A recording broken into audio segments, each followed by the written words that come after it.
Hey ladies, I'm Tracy Panak, the Better Coach, and welcome to my YouTube channel, where I help women move from feeling bitter to better after breakups, date better the next time around, and generally protect their peace in spite of all of life's ups and downs. I'm glad you're here, and let's get into it.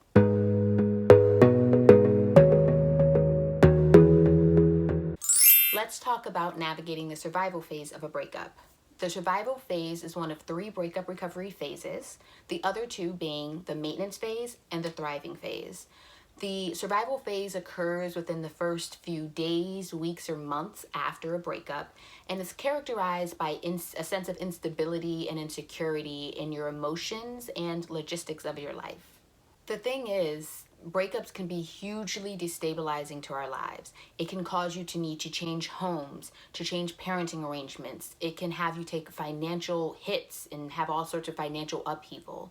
So in the breakup phase, your main task is to simply put one foot in front of the other in order to regain some sense of stability in your life regarding how you feel, as well as regarding the actual practical day-to-day life task that you need to complete. So there are some helpful tasks that you can do during this phase to help yourself through your recovery process, and they tend to center around allowing and reflecting. So what I mean is, start with addressing your emotions and your feelings. And this can be tough because we oftentimes want to dismiss, deny, or stuff challenging emotions, but it does nothing to help us and can very much complicate our recovery process.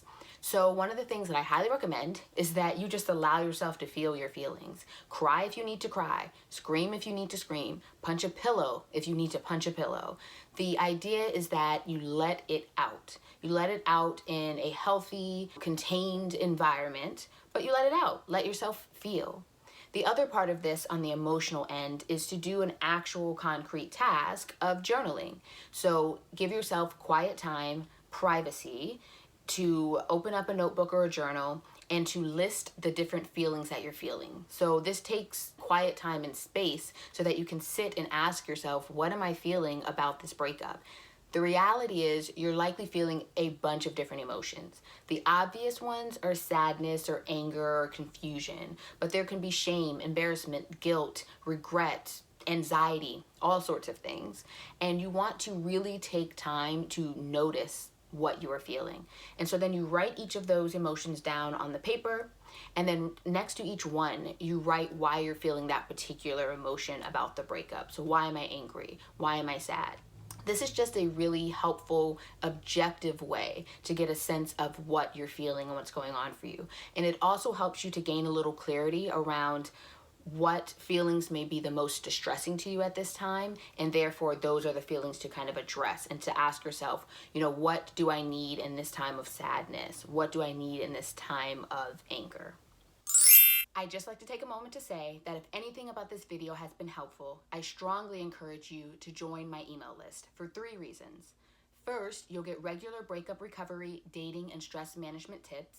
Second, you'll get first dibs at my group coaching programs where I help women recover from breakups and date better. And third, you'll get your free copy of the How to Get Over Your Ex cheat sheet. Now, let's get back into it. On a practical level, you want to take this time to look at your life and determine the things that you need on the day-to-day. Do you need a new place to live? Do you need childcare? Do you need social support? And by the way, the answer to that last question is yes. You absolutely need social support in this time. It is hugely important to have community and people to talk to during any time of loss, and a breakup is a loss. So this is a time to really look at your social circle and social support and to see how it stands up. You may come to realize that you don't have the type of support that you would like to have. Therefore, this becomes an important task in your survival phase process, and you really want to be deliberate about seeking out social support. This can be particularly challenging as an adult because it tends to be harder to make friends as an adult as opposed to when you're a kid in a classroom, with 20 children. So this is a time to really think about what are ways that I can meet new people and what relationships do I already have in my life that I can foster and make stronger. And in terms of other practical things that you realize you need, whether it's more income or You need to find out where, the best place to buy certain groceries. Any of these things that help you function, you want to be looking at and really getting deliberate about finding those resources and seeking out those resources that are going to help you deal with that issue. Again, do I need to research childcare in the area? Do I need to call some people up and ask them who they know? A very helpful thing is to join groups such as Facebook groups for the community that you're in, and you can get a lot of tips and resources and information from locals that can help you kind of jumpstart finding resources that you need. And this applies even if it's not a new community to you. So even if you didn't need to move, you may just be unaware of certain resources that are out there because you haven't needed to rely on them so much when you were in the relationship. But now that you are out of the relationship, you're finding yourself needing to seek support outside of the relationship. These are just a couple of tasks that you can complete in the survival phase that will be hugely helpful to your recovery process. Thanks for watching, and don't forget to click the link to join my email list. See you soon.